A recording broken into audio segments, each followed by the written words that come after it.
Welcome to the Lowe Post podcast on Valentine's Day, my least favorite holiday in the world. And you know you have a good wife when she is more aggressively anti-Valentine's Day than you. So I got nothing for nobody on this Valentine's Day. We are 5 days out from one of the wildest trade deadlines in the history of the league. And this is one of my favorite times of the year because now it's just basketball. We get to see how all the new puzzle pieces fit together. These first games where Luka and Kyrie play together. We haven't seen Durant yet, obviously. You get your first impressions of how this all works. Also, the buyout guys are starting to find homes, so we have a better sense of that landscape. Justin Holiday, Terrence Ross, other Danny Green. And it just feels good to get distance from the wildness. Your brain works better with a little distance from the wildness. And for the first time in way too long, to help us understand this new landscape of the NBA, from Sports Illustrated, the author of Blood in the Garden, a best-selling book about the 90s Knicks, a team I just hated growing up. Chris Herring, how are you, sir? I'm really good, Zach. It's really good to be back on with you. Thank you for having me. Is it though? Is it good? Is it that good? It is, man. It is. We connect offline, and it's been, like you said, it's been a minute. I feel like I've been busy in a lot of. First of all, you were going in about Valentine's Day. You've been married long enough to have that stance, openly have that stance. I just got engaged, so I don't think that I can have quite as hardline a stance on that one. So I got plenty of flowers, Valentine's gifts, because I don't want to lose what I just gained a month and a half ago. So I'm gonna take the opposite side from you. Congratulations. Congratulations And enjoy that. Before we start with the sort of biggest, most interesting things to us about the second half is the last third of the season. I haven't talked to you now that the dust is settled. I read your initial reaction to it. What is your take on the Phoenix Suns trading 4 unprotected first-round picks, 1 swap, Mikal Bridges and Cam Johnson, and probably something I'm forgetting, and Jay Crowder, to the Nets for Kevin Durant and TJ Warren? From a purely Suns perspective, I don't want to talk anymore about the Nets. Sure. I think my thing, and I've always kind of felt this way, is I think teams that make deals earlier are smarter. I think the earlier you make moves, the earlier you kind of get a chance to settle in. I think deals during the offseason, deals that happen sometimes like a month before the trade deadline, just why wouldn't you want to take advantage of things a little bit sooner? So I think from the Suns' perspective, obviously the ground has shifted underneath them with the ownership situation and everything else. So there's all that. But I say all that to say that getting Kevin Durant is a good thing for where they are team-wise. The window probably would be closing a little bit if you kept Chris Paul as your point guard. So I think this is a good move for them. Like, you're not going to argue about the idea of getting Kevin Durant. I love Mikal Bridges more than just about anybody, but I think that from the outside looking in, you were probably always going to have to move him to get someone like Durant, unless a team like the Nets wanted DeAndre Ayton. And we even saw during the summer that wasn't going to be possible given his contract situation at a certain point. So I think it's a great move for them. I think now we're in a situation where, they have to make a run at a title. I'm going to have questions about them. I'm going to have questions about their defense. I'm going to have questions about their health. I don't think that you can help but have that question. But they're going to be able to score. I have other questions that we'll get into as we talk about kind of storylines or things that we're really watching in the last third of the season that I certainly have questions about with them. But does it make them like the clear favorite? I wouldn't say they're clearly the favorite, but I do think that they're right there in that conversation.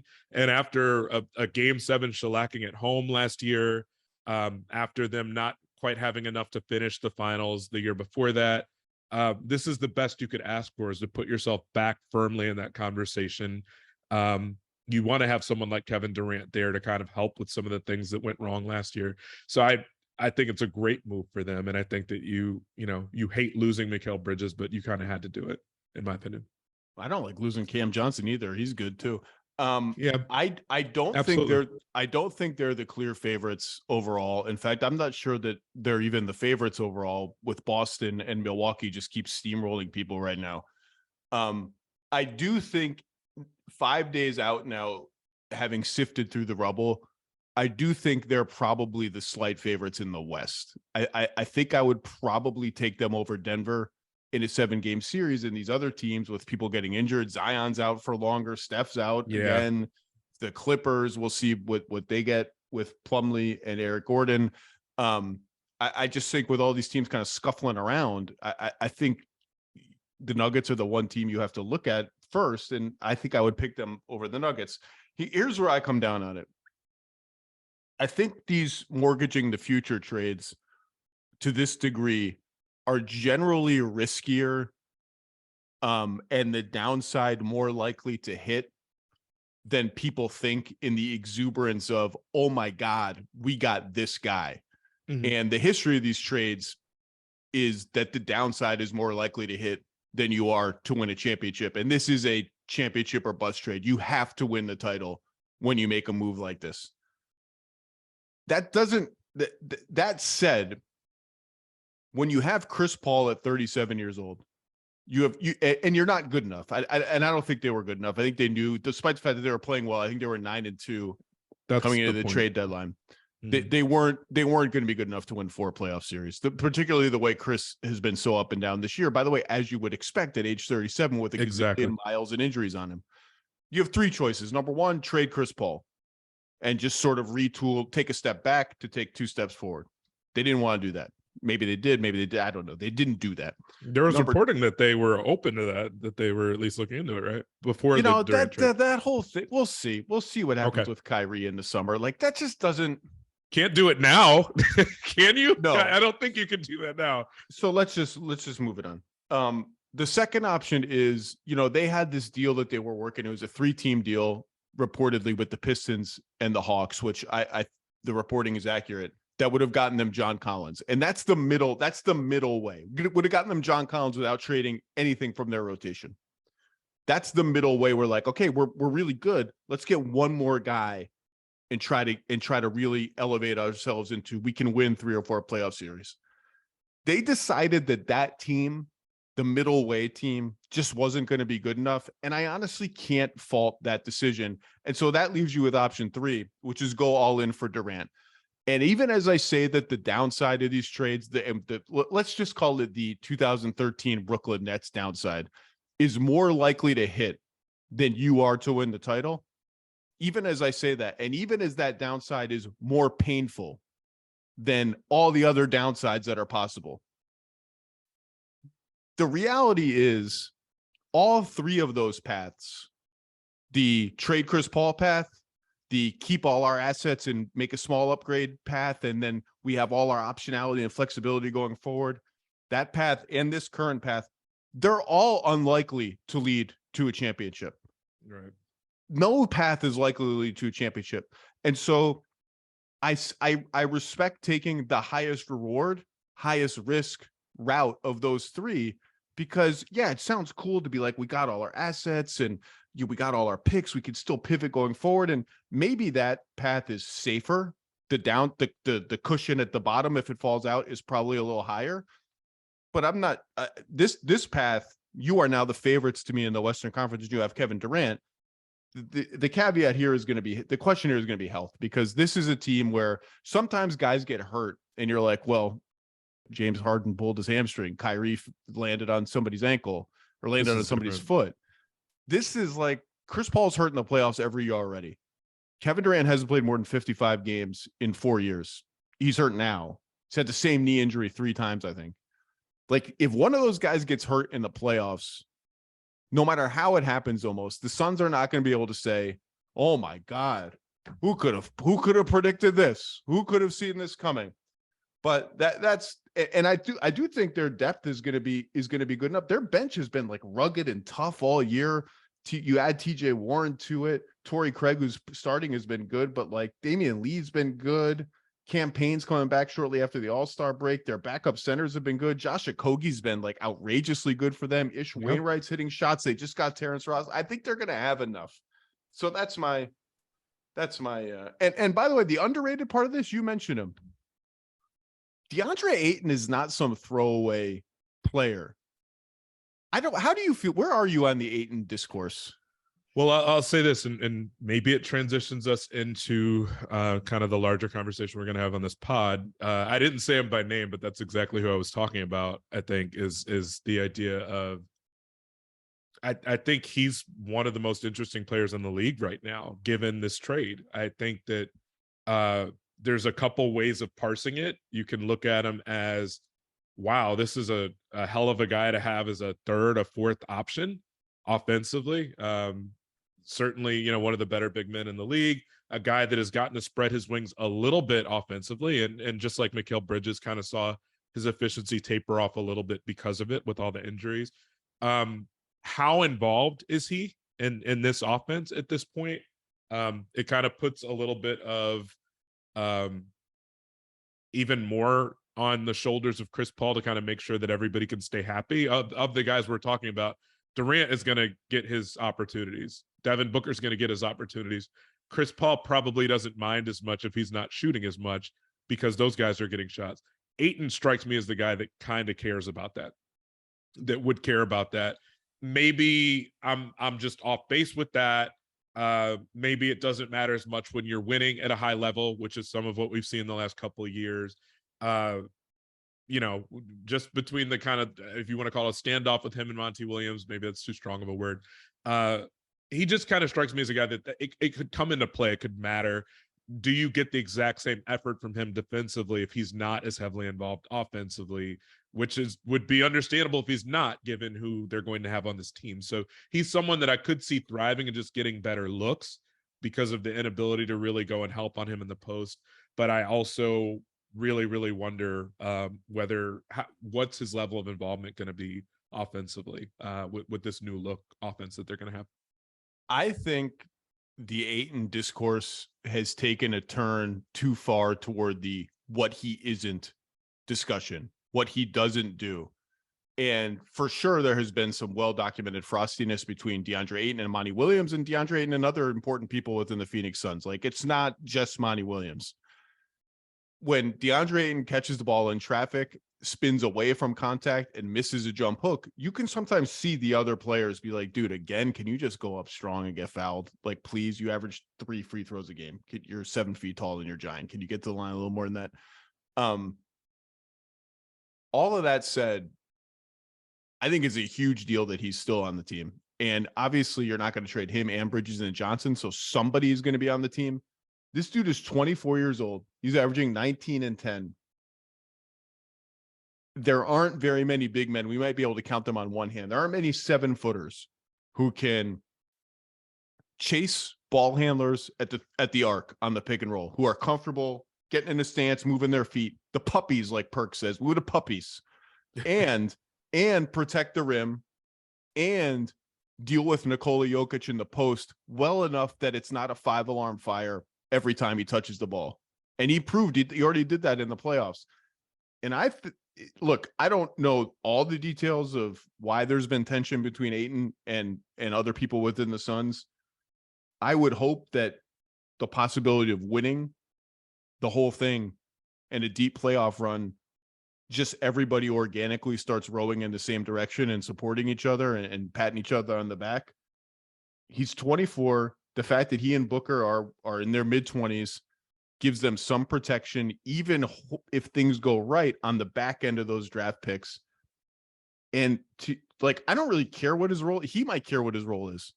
That's my thing. That's all I'm saying is that he might cares. If he cares and it's not him getting as many looks as he'd like, you just wonder how that plays out. It's not me saying that I think that he's going to.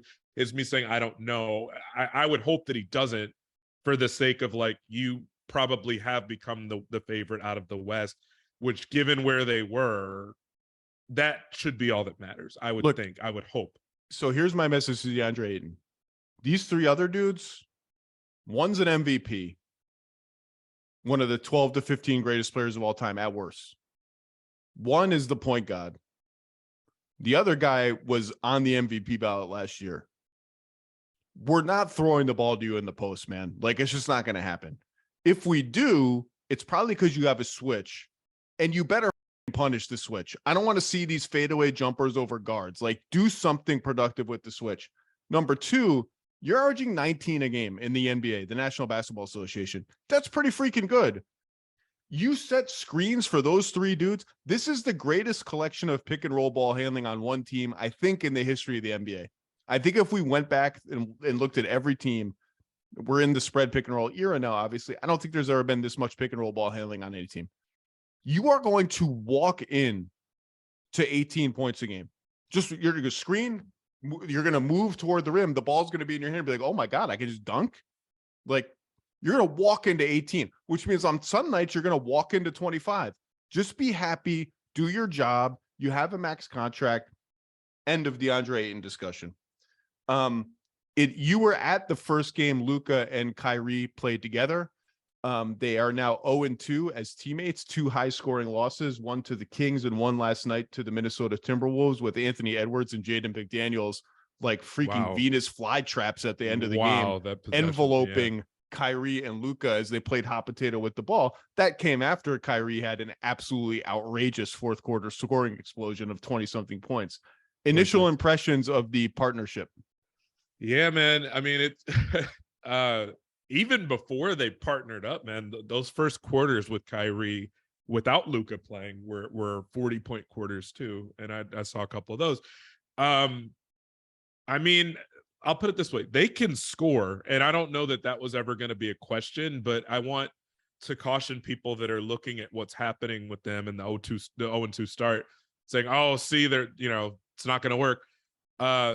Their lineups with those two have been like unstoppable offensively, and have outscored opponents. It's kind of been the bench stuff that has gotten them in trouble. And, and obviously they're not anywhere near full strength. Hardaway got hurt during the game that I was at in Sacramento the other night. They've got plenty of healing to do. And once they do that, I think it might be a different issue, but they won't shoot this hot forever. You're not going to have 26-point quarters from Kyrie every night, which, by the way, in that franchise's history, I think Dirk had one quarter that was 29 that maybe he had, and then I think they said that Luka had a 28-point quarter at one point. So Kyrie, within his first couple games, is already, making close to records for the Mavs. So it's going to be a force to be reckoned with to try to stop them on offense, particularly once they have everybody back in the mix. Their bench stuff is what they have to figure out. So I've been really, really impressed. I'm still a little bit concerned about their defense when all is said and done.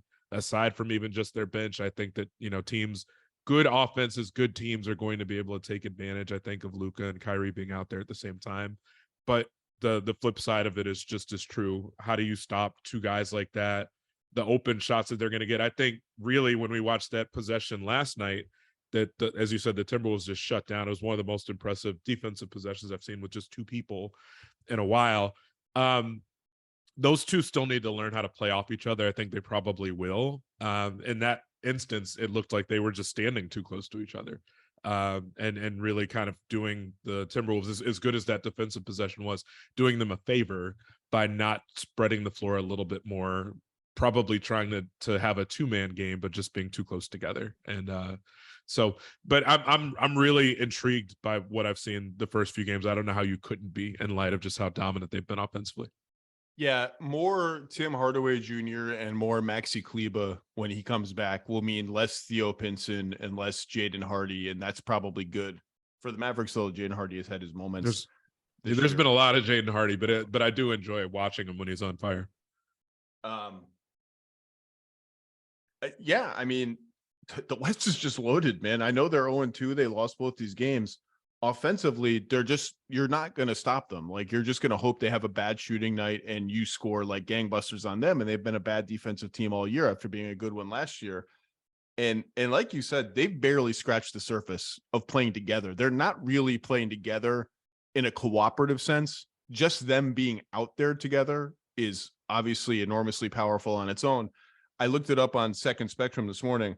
They've only run 3 pick and rolls between them total in 2 games. Wow. And I think, and one of them, Luka got a switch and barreled over Terrence Davis for an and one. And I think that play has to become a powerful tool in their toolbox against the best teams who are going to take away lots of the stuff. Now, those teams will put wing defenders on both of them so you can switch it, but switching is easier said than done on Luka. He's so powerful. And we've seen things like Kyrie's in the corner a lot when Luka has the ball up top. They ran a couple sets last night where Kyrie will come off a screen, like fly up from the corner, catch the ball coming off the screen on the wing, curl into the middle, draw the defense, kick to Luka for a spot up three or a drive. Like, we're going to see more of that. And I just think offensively it's going to be, and you've seen Kyrie already get them moving, which is what I was most excited about, is like, you don't have to walk the ball up the floor every single time. And Kyrie likes to throw hit-ahead passes, likes to get zooming up the floor and just sort of see what happens, see what chaos I can cause, see how many people follow me into the paint and who's open in my wake. Like, I think offensively they're going to be unstoppable. Their issues are going to be defense. They miss Finney Smith a lot. There's just a lot on Josh Green and Reggie Bullock's plate right now, and depth but those are high-class problems. And their other high-class problem is that the West is awesome. The top of the West is awesome. And some teams that really have title ambitions are going to lose in the first round. Yeah. I mean, there's one other team, I think, probably on my list of stuff I want to talk about that, the depth is an issue. You obviously, if you've got the sorts of problems that Dallas has at this point, they're privileged sorts of problems that you are banking on the idea that your starters are going to be playing 40 minutes during the playoffs anyway. And again, if we're talking about the sort of efficiency that they've had so far with these two on the court, which it won't always be that, it'll come down at some point, I think, you would live with those issues and hope that these guys can just play 42 minutes in a playoff game. I think Kyrie and Luka together, those lineups should score at a rate that would lead the league among all teams. Like, that's how good the offense should be. It should be as good as the best offense in the league and maybe better. It's everything else that will be a question. Okay, yeah. So the gimmick for this podcast was, let's pick our 5. I just made it up. 5 most interesting players or teams for the last part of the season, with sort of an eye on they all got more interesting in the wake of the trade deadline because their teams did X, Y, and Z. So I will cede the floor to you, Chris Herring. We already talked about DeAndre Ayton. So pick somebody else or some other team off your list and let's go. Yeah. Okay. Well, why don't we start here, since it's kind of it's analogous. We just mentioned his name in the last segment. Josh Green is a guy, and I have one other guy that I think is a lot like Josh Green, or maybe not a lot like him, but has some similarities to it. So I don't know. Ooh. If throwing both of them out would be too much at once, because we've already talked about Ayton as well. But is he also named Josh? No, but he does have a color to his name, so we could do that. This Bruce should be Brown. Is it Bruce Brown? No. Now I feel like we're we're off the rails. Talk about. We're completely off the rails. What's the name of that Tarantino movie with the Mr. White, Mr. Pink that I love so much? Reservoir Dogs, man. Come on. You don't. Reservoir Dogs. Okay. Well, I was thinking about that in light of this, because the character that I was going to talk about, the player I was going to talk about, has one of those names. But anyway, Josh Green is someone that has just been playing lights out lately. He had his first not great game yesterday, actually, but he's just been on a heater basically for a while now. Is someone that is not going to come in really to the conversation of most improved player. I think that is very, very spoken for at the top levels of that award with Markkanen. I think Shea will get votes for that. But just looking at how he's played, I mean, this is a guy that Utah was leaving wide the hell open last season, and rightfully so. I mean, a guy that was 21 years old during that series and just couldn't hit anything. But what I liked about him is that he kept shooting. He had some real athleticism on a roster that had some, but also relied too heavily on guys to be able to knock down those shots because of how heliocentric Luka was. So now you take him and you basically make him a damn near a 40% shooter, 43%. Who shoots, who actually shoots, which is who shoots on volume. So over his last handful of games. Career best 29 points on 17 shots, 14 points on 7 shots, 17 points on 12 shots, 23 points on 12 shots. His effective field goal rate is 11 percentage points higher than what it was last year. He's a 22-year-old. He's a 22-year-old that can do more than just that. He had a huge rebound, that even offensive rebound, that gave the Mavs a chance to even win the game yesterday, or tie the game yesterday, even in light of him not shooting it well. So he's someone that's just kind of everywhere. He's someone that, like you said, he might have his hands a little bit too full defensively without Finney Smith there. But he's a good all-around player that could be like one of the best role players in this league, and maybe more than that when you consider now that he now gets to slot down a peg because Kyrie is there. And so I just think the Kyrie trades of that nature kind of they shift the whole paradigm for other guys, because all of a sudden, how good do their looks become in light of what we're talking about? And so he's someone that I become very curious about, and someone that if his game stays at this level relative to, just looking back at last season and how he was left wide open last postseason. This is someone that could be a game changer for Dallas. And I think that they'll really need to be a game changer at times if they're going to be an actual contender in the Western Conference playoffs. He's also a great connector, a great screener, passer, handoff guy, which is the skill that rang out even when all the other skills were kind of hiding because he wouldn't shoot. And so he couldn't be on the floor to really show off his defense and all that. Why you took a chance on him, really? It's the reason I always liked them. And the 10 things columns, I have the receipts. I was on Josh Green Peninsula when he wasn't even playing very much, because I just like guys who see and feel the game at a high level. And that screening connecting thing looms large because he's going to be the hiding place for the weak defender in a lot of these lineups against Dallas now that Kyrie's there. And so if he's the hiding place for the weak, undersized defender, for Jordan Poole, for, Luke Kennard, whoever, he's going to be the screener for Luka and Kyrie, hoping to generate switches or get him in rotation. And he's going to have to make plays in space. And I think you will. Now I need to know who the other guy with the color as his last name is that's on your list, because it's not Bruce Brown. It is. Derrick White, Jaylen Brown. Derrick White. Okay. Derrick White. So like I said, I've given away too many of these because now we've talked about 3 of my guys, situations, what have you. But I mean, another guy that's just been playing lights out, in this case, just an expanded role because of the injury to Marcus Smart. He's playing the best basketball of his life, really, on a team that obviously has huge ambitions.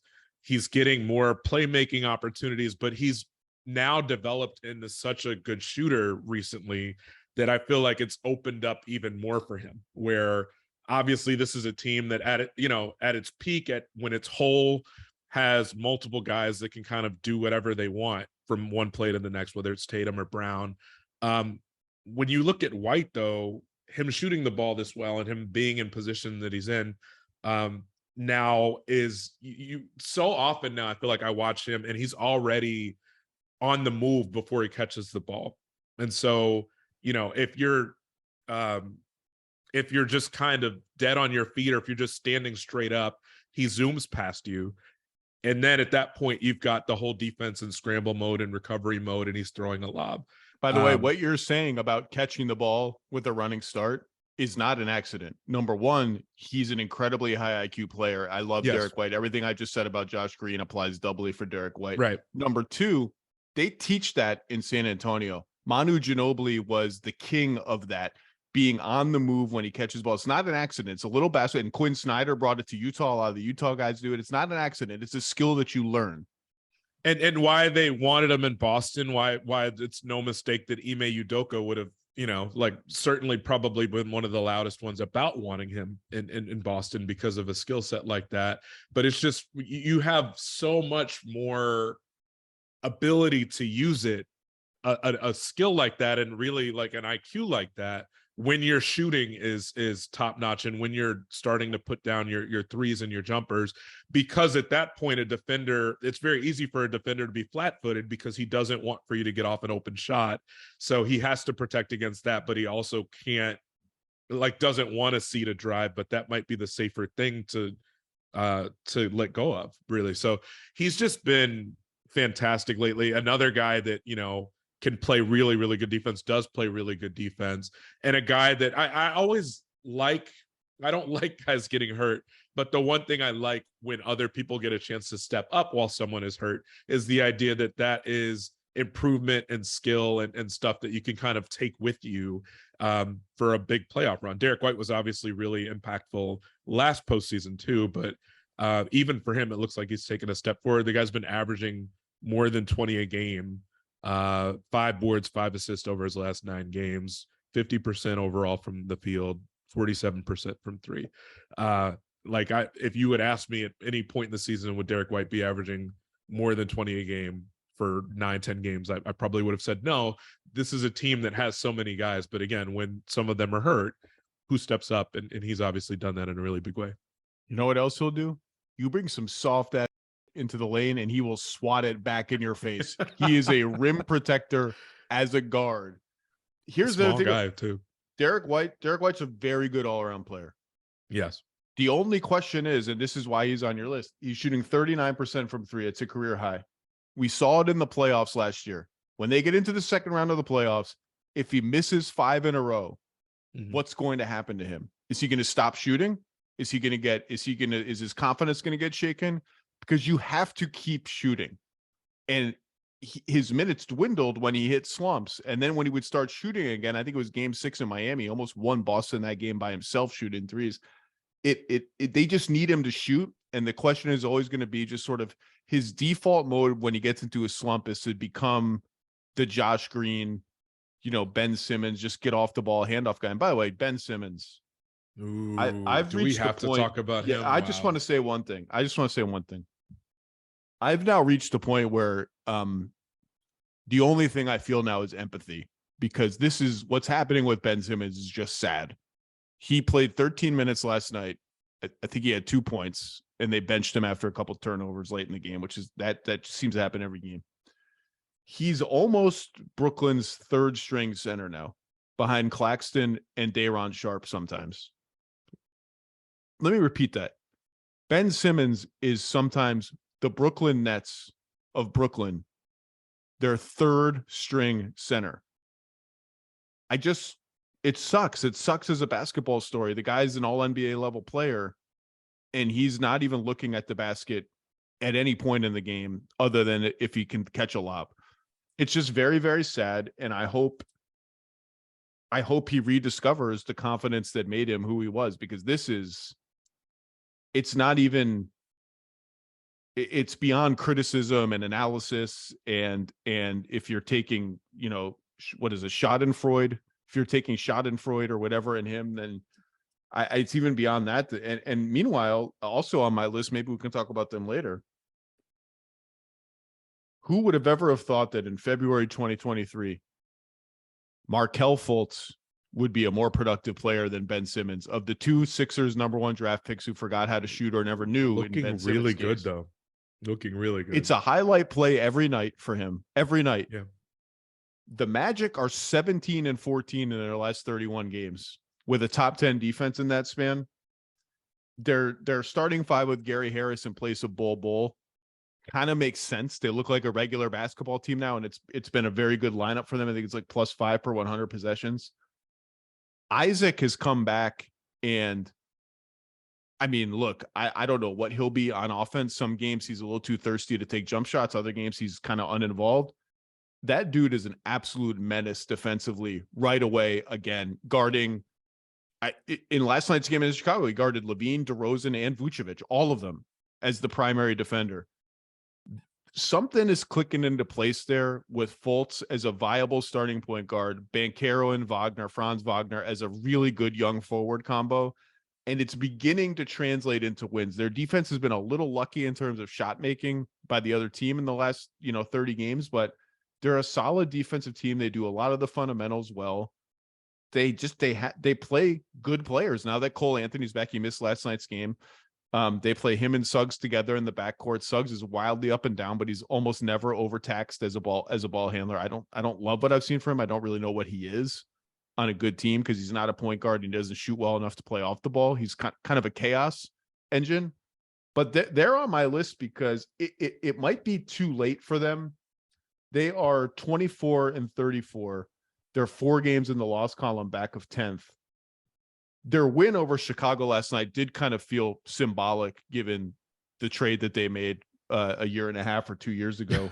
The calendar during the pandemic, which is still going on, by the way, all got screwed up. I don't remember when exactly that was. 2021.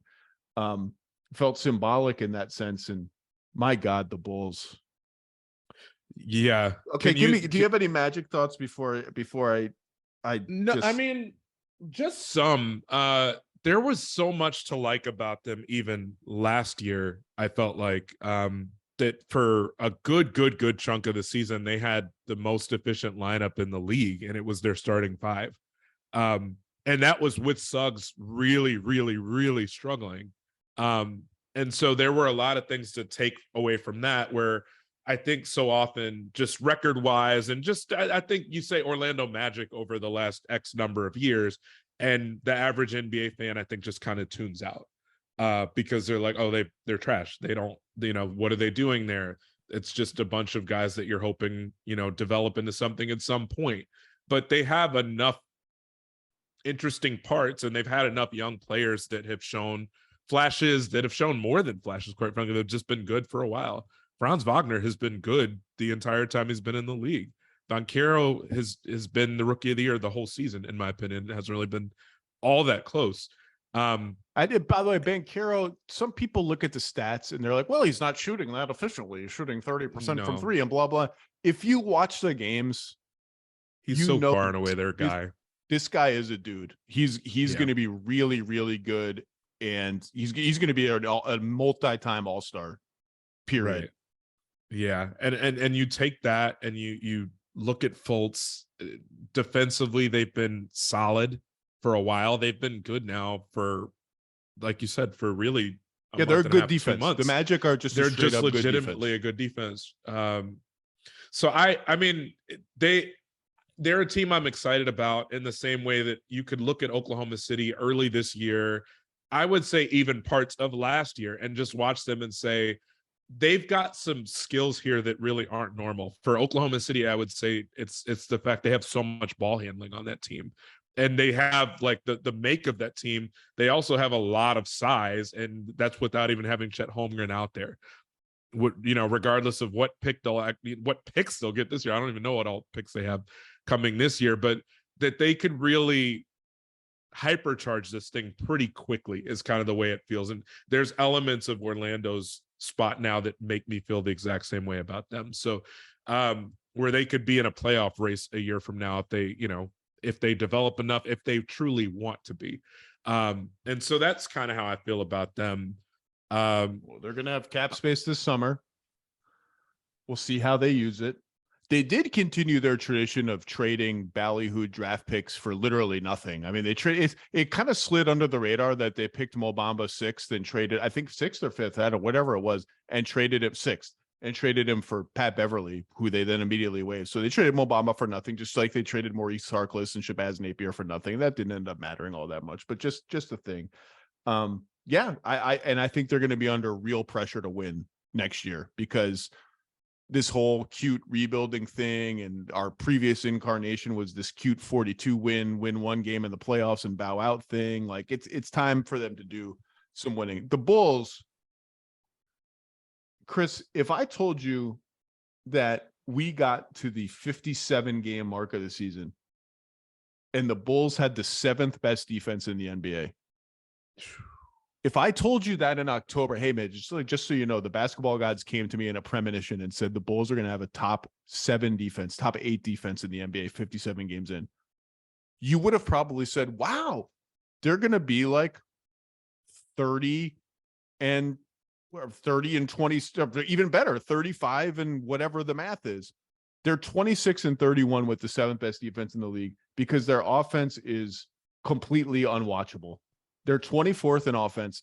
How you have a team with DeMar DeRozan, Zach LaVine, and Nikola Vucevic, and have the 24th, the 7th worst offense in the NBA? You're built around offense, and your offense stinks because no one will shoot a 3.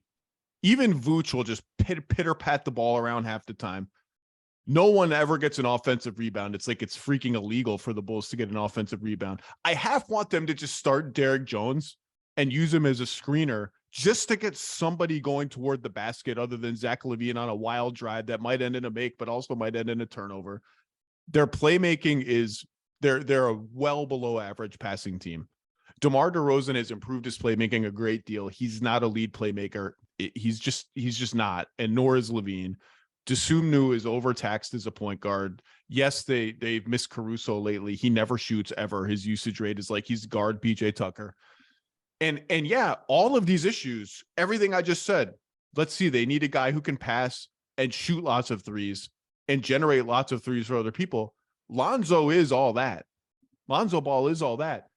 I just don't really, it doesn't pass the smell test to me that a 0-time All-Star with very little chance of ever being an all-star is the difference between this unwatchable lottery team that's fighting and scrapping to pass the freaking Wizards in the standings and a 48 win, feel good, everything's on the right path kind of team. I just don't think he's a 25 win per season difference maker. This offense is so random and languid and bereft of purpose that you can almost understand why they might talk themselves into Russell Westbrook. You almost can understand it because it's just like, can we get someone out there with some freaking juice? So I just don't. I can't believe how bad they are on offense. They're not even on my list. They weren't on my list either. I was not expecting to talk about them, but I will tell you that I just moved out of Chicago. That's where I'm from. Obviously, they chased you out of Chicago, basically. But my best friends have been blowing. I've got two of them that just blow up my phone, and we're kind of just like so ashamed that the Bulls wouldn't do anything at the trade deadline. If anybody needed to kind of get out of the middle one way or the other, I kind of felt like, remember they had that week where all of us, I feel like in the media, either had a podcast or wrote a story or had a column about them, about just like how bad this team looked. And granted, some of you guys were earlier. I think you podcast with Bontemps one week about them, and I know Michael Pina, my former coworker at SI, wrote a column about them that I remember at the time thinking, this is almost, it feels a little bit early to write this, but he's like, yo, the Bulls just need to like start over, basically. And it was like maybe a month into the season. I was like, well, that feels a little early to me. There was a stretch where they had lost, what was it, 4 or 5 in a row, whatever it was. And there was all sorts of pressure in Chicago and the national media of like, they just need to tear it down at this point. And then they won like 3 games in a row. And it allows you just enough breathing room to say like, we're okay. And they are not okay. They were not okay at the time. They were barely squeaking out those games just to give them enough faith that, see, when we really put our heads together, really work hard, we can do this. If it's taking you that much with the collection of talent that you have on this team, there's enough talent on this team to be much, much better than they are. If you had told me that they were the 7th best defense this season, I would have said, oh, Lonzo came back. That would have been my response to that. So the fact that their whole defense last year was Lonzo and Caruso causing havoc, and one guy's been out for a bunch of games now. One guy's been out the whole year. So what's the excuse? And I think that's what you're basically saying. So last night, I think, what were they, 3 for 21 from 3? It was. I watched 3 for 21. 3 for 21. 5 for 21 the game before that.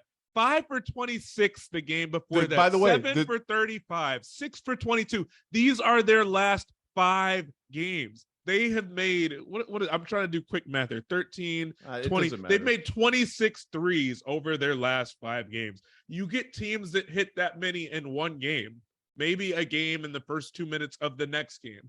It's unbelievable considering that they actually have guys that DeRozan is basically the only guy that won't shoot threes. Everybody else, LaVine is a good 3-point shooter. Yeah, LaVine will take 3 he shouldn't take and pass up on 2 he should take. Absolutely. It's not to say that he doesn't pass up on some, but he also has hit like 13 in a game before. Like, he's a monster scorer. There's no question about that. It's the weirdest team. Like I thought for part of the year, the Heat had that title of just like the weirdest team in the league, like a team that run zone, half the game because they can only defend in zone, and that that they were so close in so many games, the injuries, but also the fact that you've got so many guys on your payroll that like you can't play because they're not good enough defensively. The Heat were the weirdest team for a while for me. It is hands down the Bulls at this point, and it makes the fact that they have now gone 0-3 since the trade deadline makes not doing anything at the trade deadline even worse, because you had guys that would have had value elsewhere, whether it was Levine and having serious conversations about him, whether it was Caruso, you had any number of guys that other teams would have been interested in, and just to not move any of them. And I was telling my two best friends and like our group chat, our group text, I don't think they're going to do anything. Like, you were already hearing murmurs about the fact that teams were frustrated that the Bulls were asking for like a ransom for Alex Caruso. It was like, why? I understand he's a good player. I understand that there's value for him, but what are you going to do with them? Like, you're already the seventh best defense. What are you going to do with them more than what you're doing? The Warriors really wanted Alex Caruso, and I don't think there was It's anything just close stupid. to a deal there. And we should probably talk about how the Warriors traded for Gary Payton Jr. and then he's injured and now have accused the Blazers of withholding medical information when they could have just done a 2-team trade with Detroit and gotten Sadiq Bey and cut everybody out of the deal. And I said last week, I think I'd rather have Sadiq Bey than Gary Payton II on the Warriors. You know how I said you get out of the rubble a little bit and your brain clears up? I still think that, because I think the size and spot up shooting is more what they need than another guard. On the other hand, I get the reasoning that our Achilles heel all year has been on ball defense. Guys are just roasting us on the ball. Sadiq Bey is not going to help with that. Gary Payton Jr. will. And this is the thing. I thought about this with Anunoby too. And the Warriors were in, let's say, semi-serious engagement off and on with the Raptors about Anunoby, who again is like the supernova version of the defense and shooting and all that that I mentioned on the wing, which is really what they need. Another bigger Wiggins. It takes time to learn their style. And Bey has been on these awful Detroit teams where his role has sometimes been like, you can be Carmelo Anthony tonight, but tomorrow you need to be spot up shooting guy. You need to be Olympic Melo. You can be prime Melo one night and Olympic Melo the next night. And OG Anunoby is a very mechanical offensive player. I just wonder how plopping a guy like that into the Warriors machine with 20 games left and be like, oh, okay, so we all just like fly around and the ball moves and like Draymond yells at you and you have to cut. Like that's not easy to do. And like Gary Payton doesn't have that learning curve, but that's a whole big mess. It's a whole big mess. I can't remember a story like this. Like, it would be one thing if Payton hadn't been playing and then the question was, you hid this from us.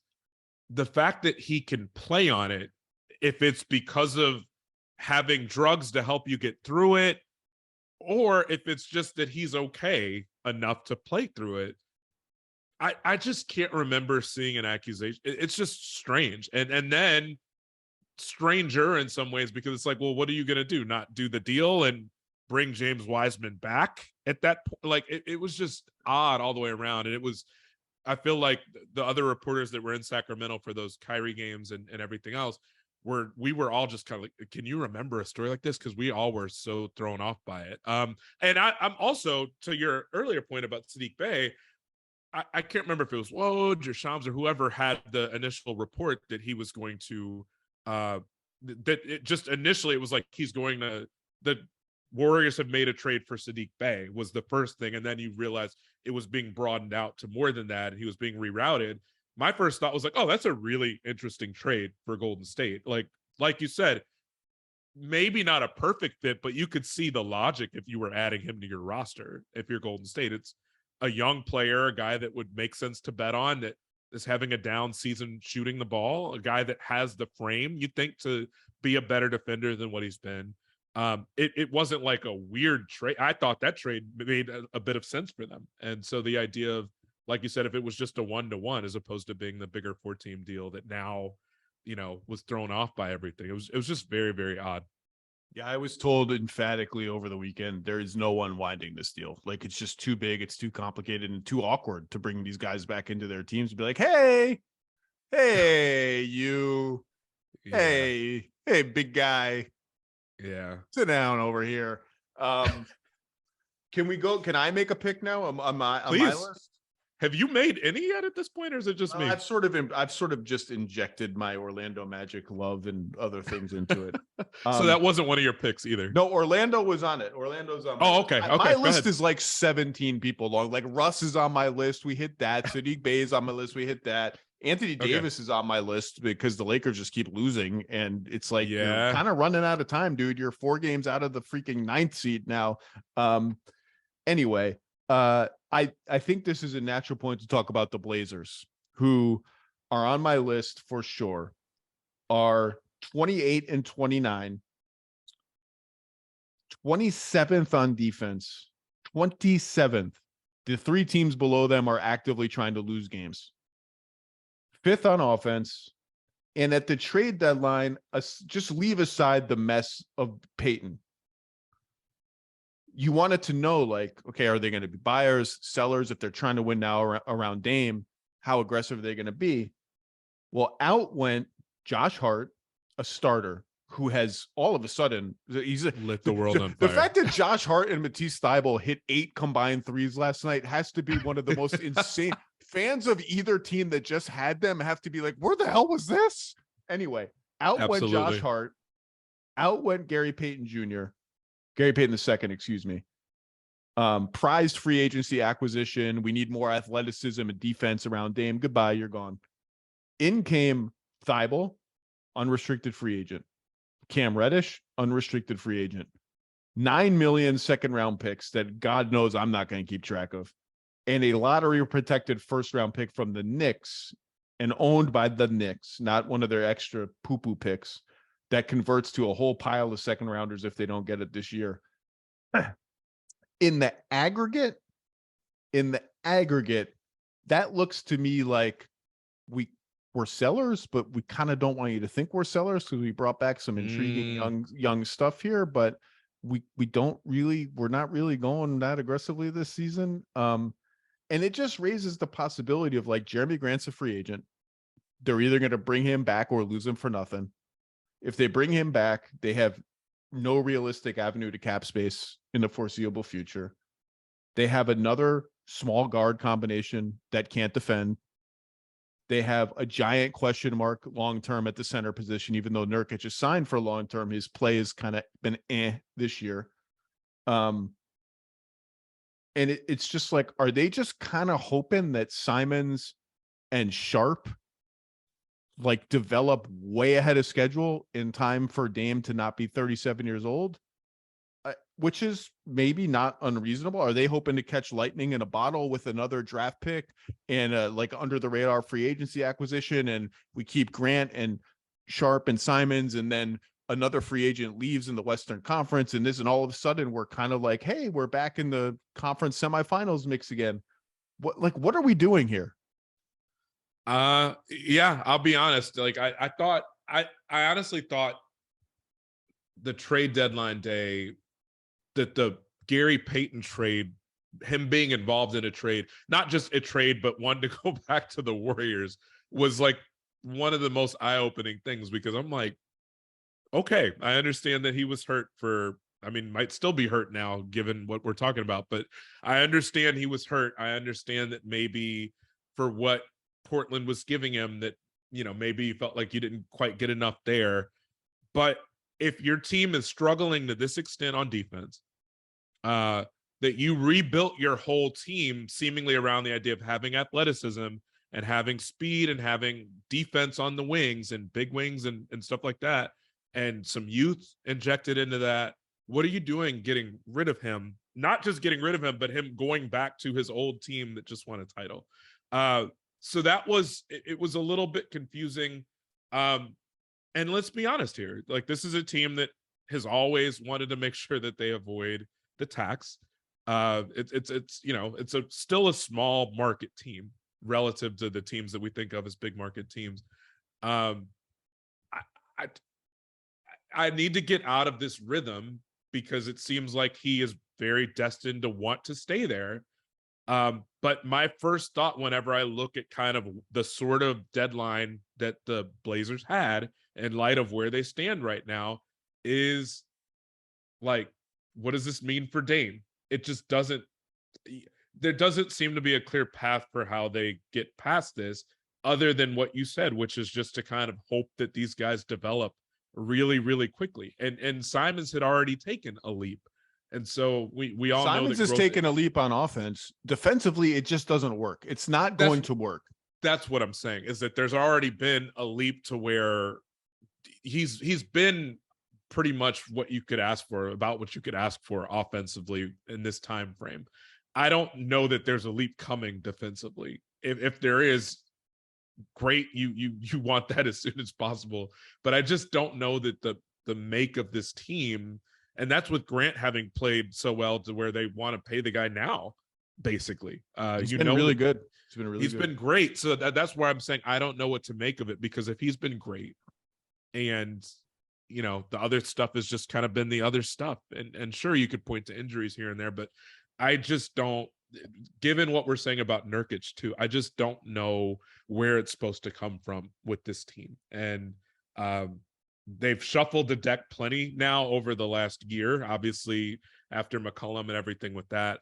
But I just, I thought that maybe at least at the beginning of the season, you could have said for a while that they've remade this team and this is the way this team needs to look, with more wings and more length and more athleticism and a little bit more youth in spots. They did that. And granted, the season's not over, but it hasn't worked well enough. And it certainly hasn't worked defensively well enough to work around two guards that really aren't known for their defense, not just not known for their defense, but aren't good. And we'll see if Thibault or Reddish, I mean, they're worth taking a shot on, but what does it amount to? I don't think that's the answer. It's not the answer. They're unrestricted free agents. They could be gone tomorrow, or you could resign them and be like, oh, did we just pay that much for that guy? Look, if the stated goal is building a contender, not just a winning team, a contender around Damian Lillard, who, by the way, 31 points a game. Isn't that crazy? He's shooting 58% on twos. His career average on twos is 49%. Wow. He's getting to the line 9 times a game. That's a career high. He is having a supernova prime Damian Lillard season, and the team is not good. If your stated goal is building around Dame, who deserves that and is 32 years old, the record says you're not doing a good enough job of it. You have not built a contender around Damian Lillard. You can tell me that, well, we're on the journey there. We're collecting assets. Okay, like what assets do you have? You have 1 pick out the door to Chicago, 1 pick in the door from New York. Neither of them are pretty sexy. You have a bunch of second round picks. Whoop-de-doo. That helps. It's not bad to have second round picks. It's not going to change your life. You have Grant, who's still in his prime. You got these young guys. These Simons is 22 or 23, I think. I like Nasir Little quite a bit as a role player. Sharp is just learning the basics of the NBA game. Man, is he fun to watch? I love it. But like I said it in the lead up to the trade deadline. If you are serious about building a contender now, next season, 2 seasons from now, around Damian Lillard, you have to investigate what you could get for Simons or Sharp. You have to. Otherwise, you're just banking on hope and luck, which is sometimes hope and luck hit. And those guys they know them better than we do. They know their likelihood of developing in time for Lillard. I didn't hear one sniff of them trying to figure out the market for those guys. And could we get veteran X, veteran Y, veteran Z? Maybe there were no veterans that they even like or that Damian fit. Lillard deserves more than like hope, though. And I think that's, if you're going to keep him and if he wants to stay there, which there's nothing wrong with him wanting to stay there. I don't think we can want. Let's be clear about that. Damian Lillard can do whatever the hell he wants. He's earned that. He's earned that, and then some. You want to question his guts, his crunch time, whatever? Like, you can't do it. He's proven it 100 times over. Exactly. And that's the thing is like, we can't want that for him more than he wants it. If he wants to stay there and be a one franchise guy, the guy is still killing it. I mean, not still killing it. He's maybe playing better than he ever has. This might be the best season of his career right now. Right. Right. So that in light of that, if you make a mutual decision, if he wants to be there and you want him there, you have to you can't just say, we hope that these guys step it up even more than they have, which they've already taken leaps at points. Like you said, it's with Simons, it's very much been on one side of the ball, but that's now you know what he is. And that should give you even more confidence to at least soft pedal the idea of seeing what you can, what you would get, because it's pretty clear that fit, at least right now, is not going to do it. And I, like you said, with Thibault, with Reddish now is on team number 3. There's nothing wrong with that, but I think it says something that with teams that are desperately looking for guys that they can develop talent around because of their cap situations. Well, not the Knicks necessarily, but just it's a team full of youthful guys, and the fact that he's the odd man out should tell you something. So I don't see it being those guys. If Thibault all of a sudden becomes a guy that's going to make 4 threes a night, maybe he is there. But I think if you're being honest with yourself, is this more likely to change the trajectory and give Dame more of a runway to kind of, a contender? If you're being honest with yourself, you're not saying, yes, those guys are the answer. Maybe they're part of it, but I don't, you cannot just rely on hope here at this point in Dame's career. I think that's like I said, I like Sharp. I like Little. I like Jabari Walker. I like Trendon Watford. I might be the captain. I might be the national media champion of Trendon Watford.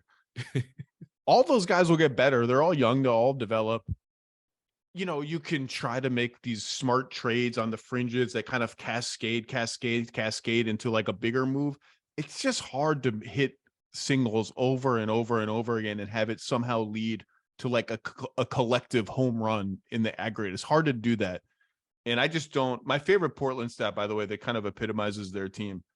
If you go to Cleaning the Glass, which is a site we both love, it ranks where you should rank in effective field goal percentage based on where you take your shots from. So threes, rim, mid-range. If you shot an average percentage of this, who would have the best effective field goal percentage?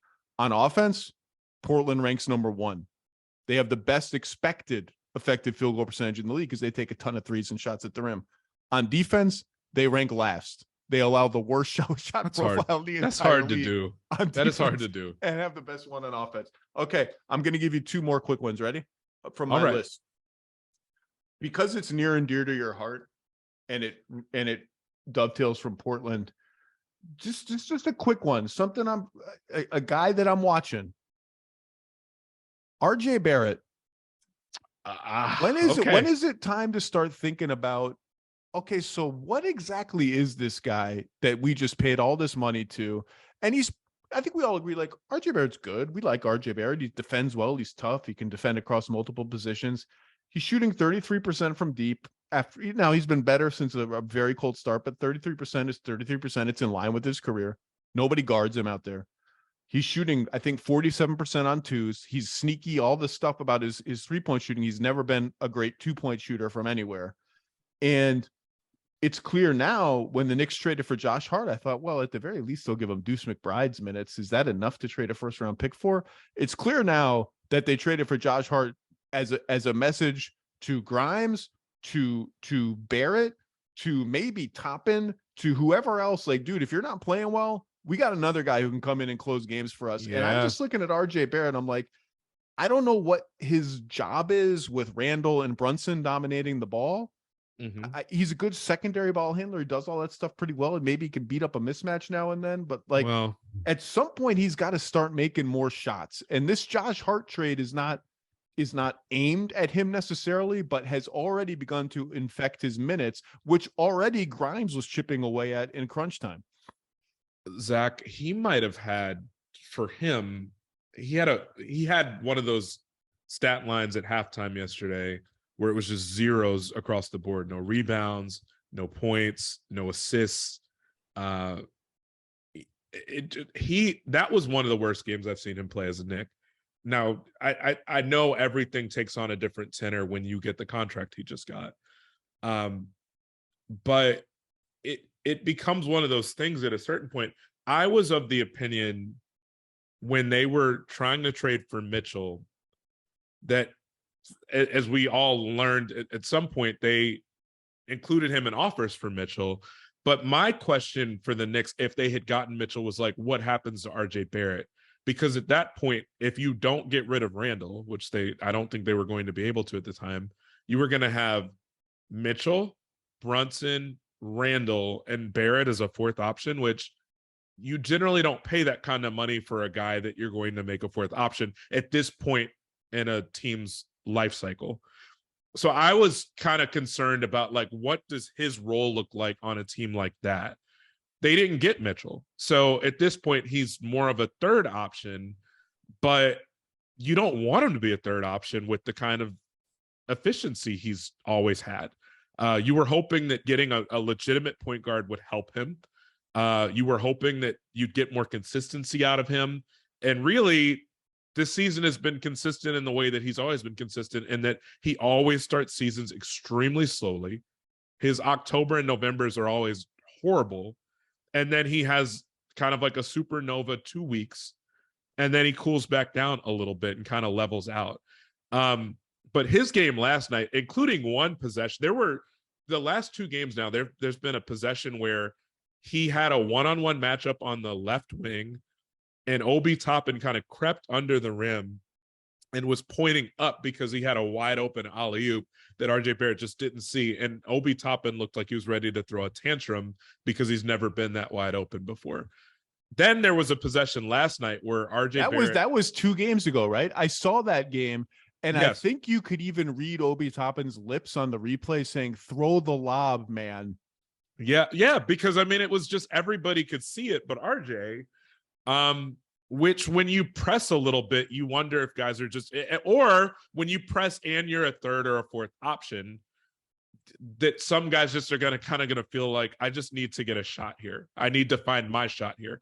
So that happened 2 games ago, but the game last night, RJ had maybe the worst possession I've ever seen him have, where he just dribbled around in a circle, tried to go back at the same guy a second time, lost the ball. By that point, had nothing left because there was only 2 or 3 seconds left on the shot clock.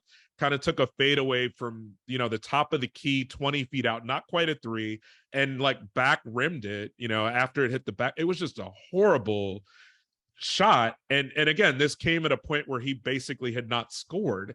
And so it makes you wonder again, is it just kind of like, well, it's my turn now, I've got to shoot. He doesn't defend quite well enough all the time to justify being on the floor.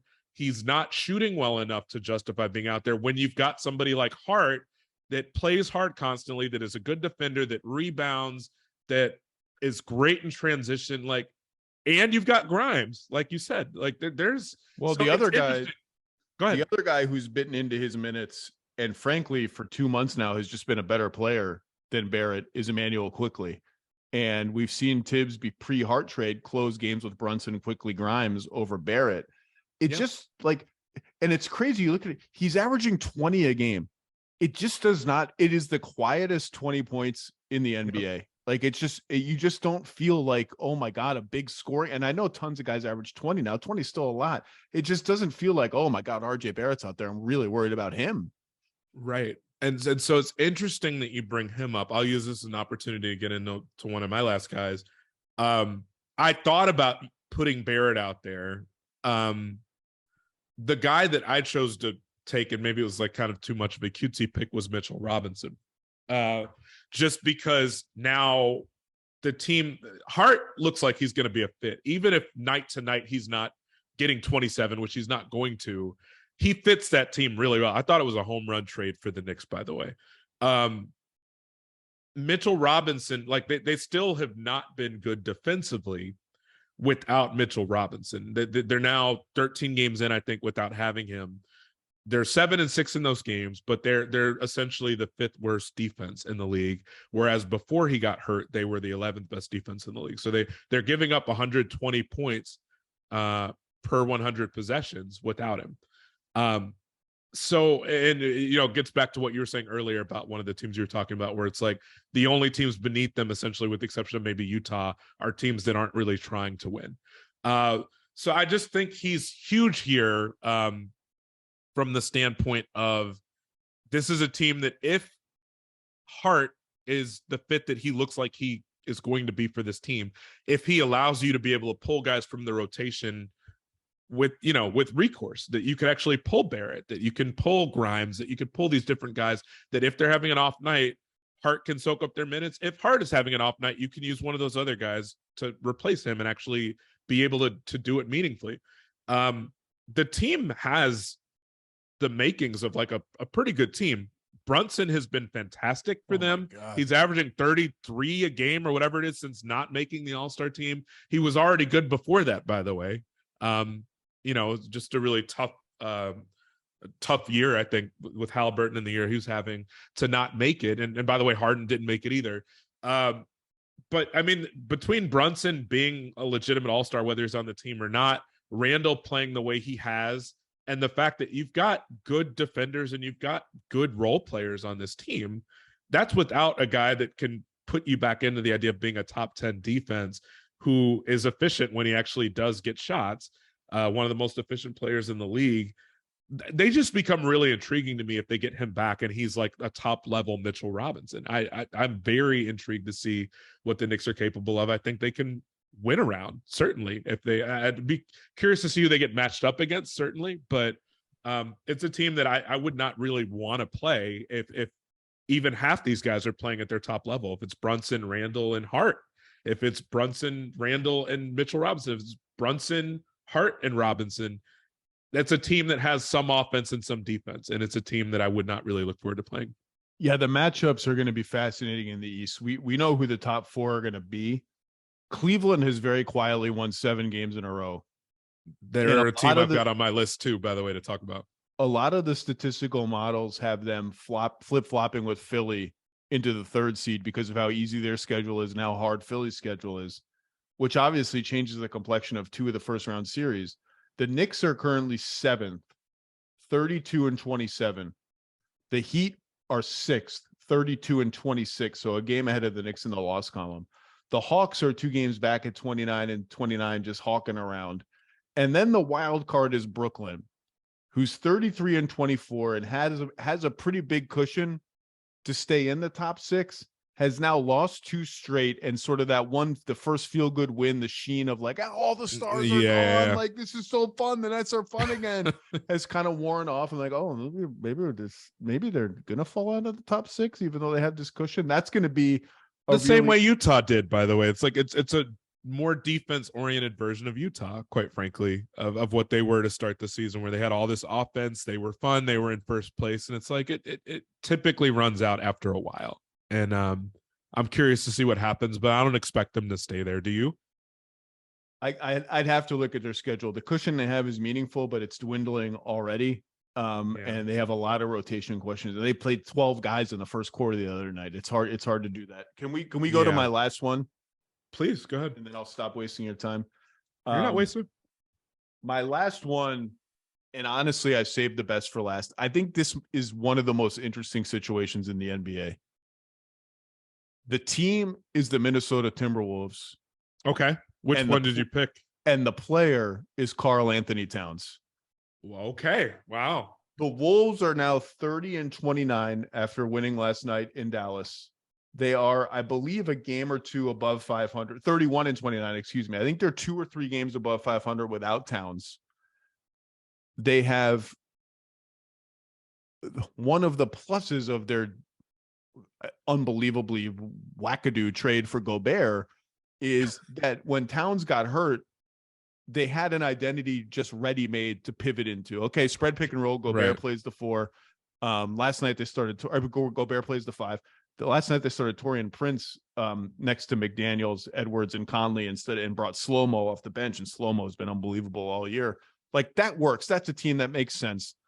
In the wake of Towns' injury, Anthony Edwards has become an all-star. The team is now his team, and there's no question about it anymore, if there was even before. They have an identity that makes sense. On the other hand, they're only 2 games over 500 or something without Towns. So it's not like they're winning at some gangbusters level. They clearly need more talent. And fit issues aside, Towns is a superstar talent offensively. Defensively, there's a lot to be desired there, and they have a lot of questions to answer. We know the double center look was going to come with fit issues galore. They also, in the Gobert trade and then in subsequent moves, have made their team around Ant older.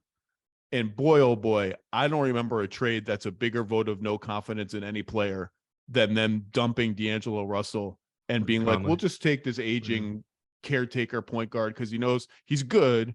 He knows how to get Gobert involved, and everyone's going to like him. And that's going to be great. Please go away to some other team.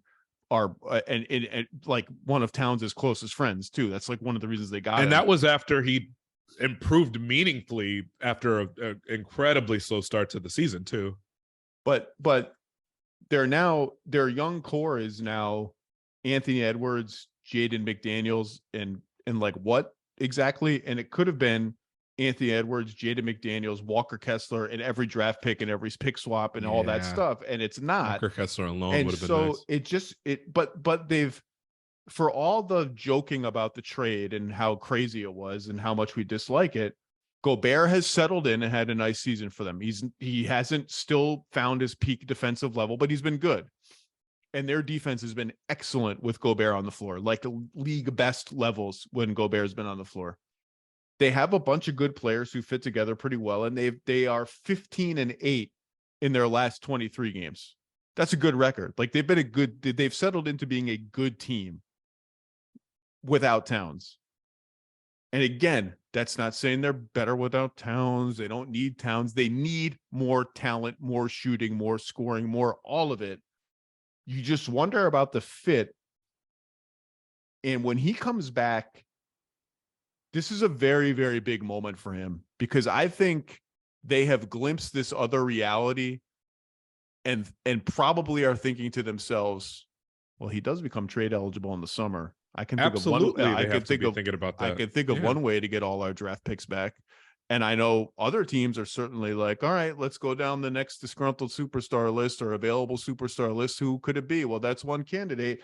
I just think that they need to make the playoffs. They're 8th right now. They need to make the playoffs. They cannot have this unprotected pick hanging out there in the lottery, and God forbid it becomes Wembanyama. And I think whenever he comes back, it's a big moment for him, and it's a big moment for the team, and they don't have a lot of time to figure out how to make it work. No, it's a good pick. I mean, thinking more conservatively, had put Conley not on my list, but he was kind of like an honorable mention for guys that I was looking at. I also had like Chris Middleton and whether he can stay healthy and kind of keep up this streak he's had on there. Conley is more, I think, like you were saying, just like the mature guy in the room who can serve as a connector for these guys. You've got a lot of guys that need shots at this point. He's not going to yell at Gobert for looking goofy on a post up and missing a shot. Exactly. And so it's like, it's important for those reasons, but it's also with the thought that you're going to get Towns back. And once you have that, you're going to need someone that can, similar to what I was saying earlier about Chris Paul, kind of directing traffic and keeping these guys out of each other's way, making sure that Edwards now at the place that he's kind of rightfully taken, and that franchise is really a lead ball handler, and letting him continue to be who he is, but also make sure that Towns is happy, and also make sure that Gobert gets some love from time to time too. Like, I think it actually becomes very important in light of the fact that their defense is not going to stay top level. Like, we just kind of probably know that from what we saw in the early parts of the season. We never expected it to be top level with the two bigs on the floor, but offensively, and that, and as you talk about exploring or thinking or getting a thought bubble for the idea of Towns trades, it probably sounds crazy to some people, but the thought that the fact that we're thinking about this through the prism of they're not going to be as good once he comes back, either on offense or defense, creates a problem. It just does. And it does. Like the idea that Well, I think they might be. about, I think they might be better on offense. they might be, but we know that won't be the case on defense. And when we're talking about them playing at league best levels defensively, and you've got a guy that is growing into his own as a superstar, you would love to have just two superstars out there, but they don't win at the level of having even one superstar, in my opinion, when Towns is out there. And you can ask why that is. I guess I shouldn't counter your argument that their offense will be better, because their numbers when they have I'm going to call them their big four of Cat, Gobert, Edwards, and McDaniels. They're a bad offensive team and a crazy good defensive team so far. So as much as he's so talented on offense, they hadn't worked out the kinks even on that end where Towns' talent should carry the day and his shooting should carry the day. Their offense wasn't very good. Their defense was, and their defense, when it's been bad, it's just been when Gobert's off the floor. Right. And so that's kind of what I'm getting at, is that offensively, I always had that question with them, is whenever I've seen a team with two bigs that have to be on the floor, how do you use them? There are ways you would use Towns if he was out there by himself. There are ways you would use Gobert if he was out there by himself. When you run simple screen and rolls, who's getting that action, and where does the other person stand? Are they in the dunker spot? Are they hanging out at the three-point line? Do you just have Towns standing there some sequences, despite how impactful a player he is, how great a shooter he is? Is it a waste of someone's possession? And that's without even factoring in Anthony Edwards, which now becomes a little easier because now you can have him run more screen and rolls because Russell's not there. But before, you just had guys that were essentially obsolete for whole possessions, whole sequences, whole quarters, and it just doesn't work. So it maybe becomes simplified now. I think it's actually a great pick for just most intriguing kind of storylines for individual players. For my last one, I don't think it was quite as sexy as that's one I've talked about a little bit before. I've been intrigued all year by Cleveland, and the fact that not only for a second year in a row at this point in the year, they still have the best net rating in the East. They were like this for much of last year too. So when you were talking about the idea that they will potentially slot ahead of certain teams in the East, that has always boded well for them. They've got the best defense in the league. And Isaac Okoro, who we'd been wondering like who was going to fit that small forward spot, that last starting spot after the four clear all-stars that they had, who's going to slot into that last spot. Okoro, who started the year, the first chunk of the year, shooting like 25% from three, has been like 40 something in the mid low 40s for the better part of the last month and a half now, since the new year turned. It seems to answer that question. Because he'd been playing better, it shouldn't be a surprise that Cleveland didn't go and make a trade. They also don't have a ton of assets at this point because of everything they gave up in the Mitchell deal. But, you know, the question, it's going to be interesting because I think that they've been solid enough. They're good enough on defense to where if you want to make an argument that they could make a run come postseason, I think that's fair. It's unusual to see a team just jump into the playoffs for the first time and then win multiple series, though. So what happens with them? The fact that they didn't make a deal, the fact that they've got guys that can play the three. I don't think that they're really the prototype of what we would think about that team needing. And that spot, you're going to need guys that can try to make an honest effort to guard Giannis and Tatum and guys like that. I'm wondering how much they decide to fall back on someone like Mobley if Okoro isn't hitting shots. If they decide that Dean Wade is not the guy they want to use there, if Karis LeVert is not capable for the job, who do they use? Again, I wasn't expecting them to make a deal. I think they were one of two teams that did not, them and the Bulls. But, on some level, maybe it's a vote of confidence. Maybe they knocked around a little bit, but again, they don't have the assets. So I'm very intrigued to see what happens there. I was just as interested to see whether Sacramento would do something at the trade deadline to address the backup big position. We talk about them, the way we were talking about Portland earlier, being like basically one of the best offenses, one of the very worst defenses. Sacramento has the same problem. Sacramento has been unbelievable offensively. I was out there this past weekend. I'm working on something longer about them and got a chance to sit down with Monty McNair and just asked him, it was the day after the deadline. Like, I imagine you guys had to ask around on backup bigs, and he wouldn't quite get into it, but he's like, we're happy with what we have. You know, we want to show confidence in what we have. It's like, okay, their starting lineup was great. I made that point earlier about Orlando last year, and even with, you know, terrible team, the idea that they still had the best starting five statistically for a good chunk of the year. Sacramento is basically in that boat. They've kind of taken on that mantle that Phoenix had for a couple of years with the healthiest group in the league, the starting five that has played the most minutes in the league. Even Sabonis, who I feel like had been criticized very heavily for not being good enough on defense, not being enough of a rim protector. His rim protection numbers this year have been fine. I think he's holding opponents something like 5 percentage points under their averages at the rim. It's been when the starters aren't together and when he's off the floor that they have problems. And Mike Brown has kind of cycled through backup big after backup big, trying to find some formula, and there really hasn't been one that's worked for them. So because they're a third place team, I think it's a fair question to ask. Again, I don't know how much anyone expects of them beyond a first round, beyond making the playoffs, still trying to solidify that spot.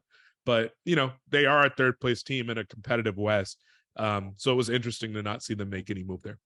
Yeah, I don't quite trust their depth, even though Lyles has been pretty consistent for them. He has. It just feels like if Monk doesn't make shots, I don't know what they're getting off the bench. But their starting lineup has been great, and the version of that lineup with Monk in place of Herter has also been good. On Cleveland, interestingly, a lot of the guys that you mentioned who were like, maybe this guy can be our 3, they're now playing backup 4 a lot because they've benched Kevin Love, who was their backup 4. So Osman and Wade are spotting minutes there. They did pick up Danny Green, you know, TBD's coming off an ACL injury. It's a very nice coming home story for him. And I think that wraps up I did have Russ on the list. I do think one of the more hilarious subplots of the last part of the season is the Clippers players going on an all-out lobbying That is so weird for them to sign Russ. That is so weird. Not maybe understanding that they might be sabotaging their own team. And I don't think their front office really wants anything to do with it either. So that's kind of fun.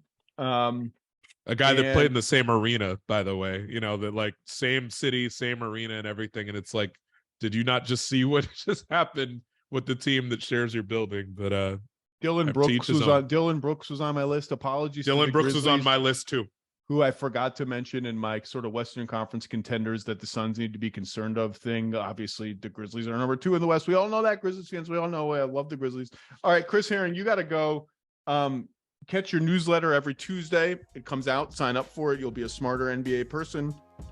Read all his stuff at Sports Illustrated. Subscribe to Sports Illustrated. You can only get 4 or 5 articles for free. Then you got to start paying up for it. Chris Herring, your work is second to none. Thank you for your time. I really appreciate you, Zach. It's always good to be on with you. Boom, done. I will send you guys